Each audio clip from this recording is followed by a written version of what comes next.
दंगों से मैंने ये सबक सीखा है भाई कि दंगों में हमेशा आम आदमियों का, हिंदू हो या मुस्लिम हो, उसका तो नुकसान ही होता है। और जो हिंदू मुस्लिम की राजनीति करते हैं ना, सिर्फ उन लोगों का फ़ायदा था, उस पार्टी को फ़ायदा था और पार्टी का जो लीडर होता है उसको फ़ायदा होता है। बाकी आम जनता का कोई फ़ायदा नहीं होता है। मरने वाला मर जाता है, मारने वाला जेल में जाता है, ऐसा है। हिंदू मुस्लिम को कोई फ़ायदा नहीं होता है। 2002 की जो राजनीति हुई ना, हिंदुत्व की जो राजनीति बोलते हैं, उससे तो उनको बहुत फ़ायदा हुआ। गुजरात में भी फ़ायदा हुआ और देश में भी फ़ायदा हुआ। तो वो राजनीति तो आज भी चला रहे ना, ऐसा है। तो आपको क्या लगता है 2002 में जो दंगे हुए उसके सबसे ज़्यादा फायदा किसका हुआ? सबसे ज़्यादा फायदा अभी हमारे देश के जो प्रधानमंत्री है ना, नरेंद्र मोदी, उनको हुआ। क्योंकि 2001 में जब गुजरात के मुख्यमंत्री बने थे ना, तो आम जनता तो उनको जानती भी नहीं थी कि कौन नरेंद्र मोदी है। भाई ऐसे तो मोदी आते जाते रहते थे गुजरात में, ठीक है। लेकिन मेरे जैसे पढ़े लिखे लोग जो अखबार पढ़ते थे रोज, उनको मालूम था कि भाई नरेंद्र मोदी कौन है। फिर 6 महीने बाद गुजरात में गोधरा कांड हो गया और गोधरा कांड में भयानक दंगे हो गए। तो अब गुजरात के गोधरा कांड और गोधरा कांड के दंगे देश विदेश में चर्चा का केंद्र बन गए। फिर लोगों ने पूछा कि भाई वहाँ का गुजरात का मुख्यमंत्री कौन है, तो नरेंद्र मोदी का नाम आया, ऐसा है।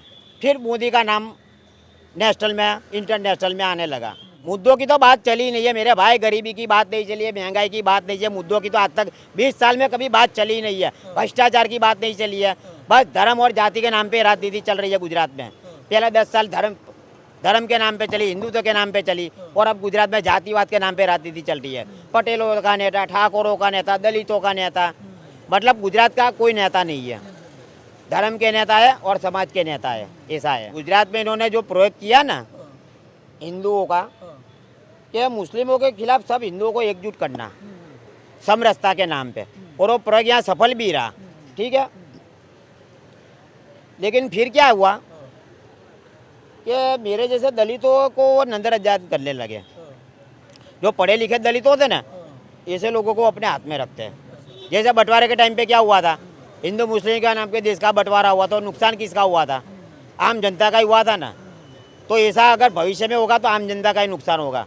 इसके लिए देश की जनता को मैं यही कहता हूँ कि भाइयों, हिंदू मुस्लिम की राजनीति में मत पड़ो, ठीक है। क्योंकि हिंदू मुस्लिम की राजनीति का तुमको कोई फ़ायदा नहीं होगा, हिंदू को भी नहीं होगा, मुस्लिम को भी नहीं होगा।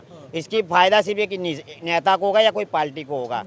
जैसे बंटवारे का फ़ायदा सिर्फ है ना, मोहम्मद अली जिन्ना को हुआ था। पाकिस्तान के मुसलमानों का कोई फ़ायदा हुआ इतने साल में?